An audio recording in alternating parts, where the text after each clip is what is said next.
It's getting cold out. Wait, this is after Christmas. I mean, it's still cold after Christmas. It's kind of warm in LA though. It's weird. Oh, well, yeah. Christmas Day is always hot for some reason. This is that time of year when the holidays have passed. You're starting to feel like, what's the point? Don't worry, Amazon gift cards to cash in. 2020's around the corner. Don't do that. Welcome to Open House / Comments Show. There is no sponsor this week, so we get to decide right now what we want our sponsor to be. It can be anything, and they have no say in the matter. So I'm going to say this episode is sponsored by cats. Anyone else who wants to sponsor? The concept or the movie? Yeah. Both. Okay. Both. And you want to sponsor something? What do you want the sponsor to be? Christmas 2020. Christmas 2020. We're looking ahead. Sponsor. Advent Rising. I don't think that game got a fair shake. Okay, we're still waiting on that trilogy to finish. Yep. Salted caramel cookies. Salted caramel cookies. That's the idea of them. Timeshares. Timeshares, just the concept of not owning anything outright, sharing with other people. They are all the sponsor of this episode. And you know what? I'm also going to take a minute and say, if you like what you see, try out Rooster Teeth first. Give it a click. Come on!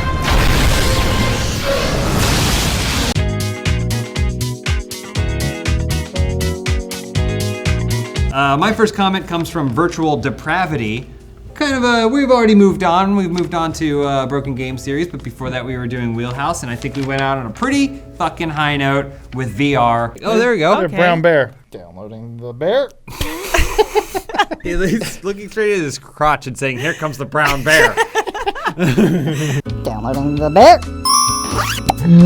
He was hibernating. It always impresses. This one seemed to work the best. Ben Sanity did have a question though. Does James love Konocho, Kokapa, or Elise more? It's a tough question. Just for the sake of being serious, I love Elise more, okay? But You see their hot fucking cans? But like a We good look at timeshare, sometimes I want to go visit Kokapa or Konocho. Was that Konocho? Was it Konocho? Konojo? It was Konojo. You've played this game, right, Lawrence? The sleeping Japanese girl. You just put There on a are a VR million thing, of them. and you're just sitting in a chair, and then she's like doing her homework, and you can like, she's like, oh man, it's hot in here, so then you're like, hold a fan to cool her down. But then you can hold be the in. fan. And you can also take the VR off, hand it to a friend, and then he can go to where her vagina would be, and just hold the VR helmet there, and everyone just watches on the screen together. No, I love Elise more. Elise is my wife. Come here. Is there a fan on the ground? Come here. Elise is my wife. Get the fan. And I respect her and I love her the most. But when I'm bored of her is when I go to Konocho. This is from Crawling from the Wreckage, the real worst Galaxy's games Edge. ever gameplay. So on the corpse of Wheelhouse, we rose from the ashes. Adam's been producing an amazing series, the worst games ever. It's nearly killing him. But anyway, this comment is from Alex Williams. Why Tale of Despereaux is a movie? It was based on the book. Are you telling me the Cheese Queen Elise didn't know this? So I did see Tale of Despereaux in theaters, which is why I associate it with being a movie. I did not read the book. But yeah, I mean, if the book has a piece of cheese on the cover, I might pick it up. I am a person who judges the book by its cover in a bookstore. I know that like there's the adage like don't judge a book by its cover, but I do actually like a lot of the time I do go to the bookstore and immediately I'm like, that cover, I kind of want to read that. Is that bad? Elise, new show for 2020. It's you with a table full of different kinds of cheeses. You taste them all. You pick the best one. You also have to sort out which one's which. Like which one is which type. We call it Cheese Whiz. Can I have cause I'm a wizard, can I have a sorting cheese hat? Yeah. You can. You have the Gouda! KKK. And he's like, but I really like cheddar. Fine, cheddar, whatever. I'm a hat that does something. I'm in.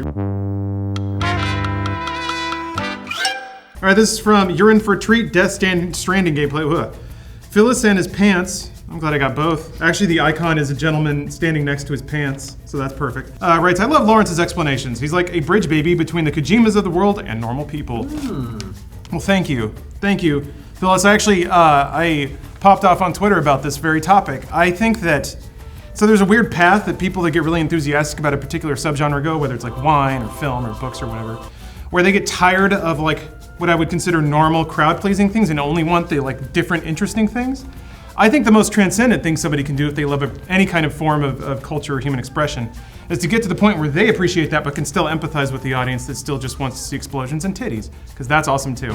So I try to keep that in mind whenever I'm talking about video games, because Death Stranding is definitely a kind of artsy, kind of shitty kind of thing, and a lot of people are feeling judged by it, by not liking it, I think that's totally okay. But yeah, I think it's one of those interesting circumstances where we're getting a game that's well made, but not for everybody, and those two things rarely exist at the same time. So Just give it a number out of 10 and move on. yeah, right? 10. It's a 10 out of 10. And if you don't think so, you're a fucking idiot. This is from Terminator Dork Fate, Gears 5 Horde Mode gameplay. From Steamike, typical peak gameplay, inverting our expectations. I'm not sure what that means. Yeah, you are. I'm not. You know what that means. What You know exactly what that would means, you guys expect me to do with my gameplay in Gears of War 5? And so now I'm putting. Now look up, peek. Well, I gotta look down, I gotta invert. Okay, and now look up. Look up. Now can't. look up. You can look up. Adam's controlling your head. Yeah. Now look up. You gotta tell me to look down to look up. Look down. There we go. Look up. Look down. Look right.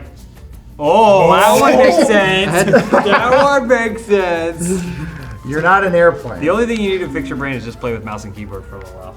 I was like you. It's true. I too was like you, believing thanks to GoldenEye that my head had a stick coming out the back of it. I never believed that. Use a trackball, you coward. Yeah, exactly. Yeah. This is from Gazed and Confused Eye Tracker Funny Moments with Jeff Ramsey from Infinite Cheeto. For the record, Canadians do not generally put ketchup on the outside of hot dog buns. That's just weird, Elise. So when I said, Wait, what?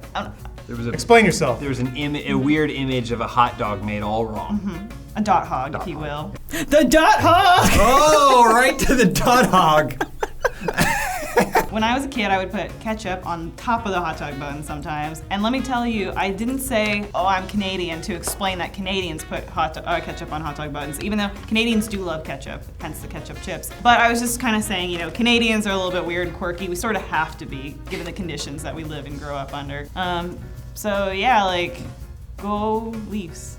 You put milk in a bag, weirdo.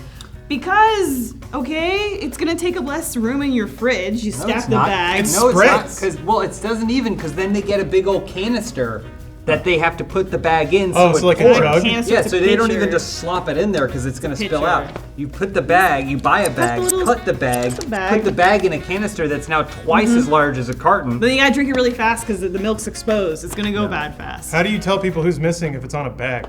This one comes from our movie podcast. We're talking about Watchmen, Dark Materials. This is like best of TV stuff. Also watch Mr. Robot because it's great.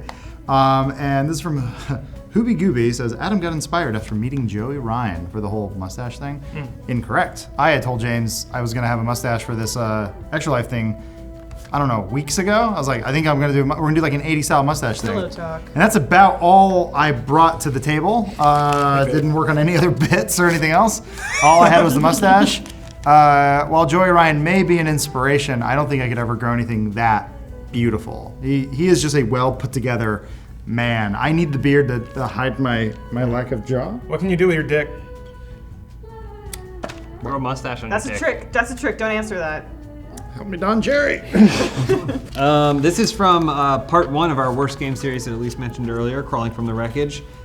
Zays says, you know when you're like 9 or 10 and you had those games where you probably played them for hundreds of hours and never played past the first level? That was my brother and I playing IHRA Drag Racing 2004 on the first, and the first level was the starting line because we could never figure out how to reliably even start a race. It really sent me back when the box art came up.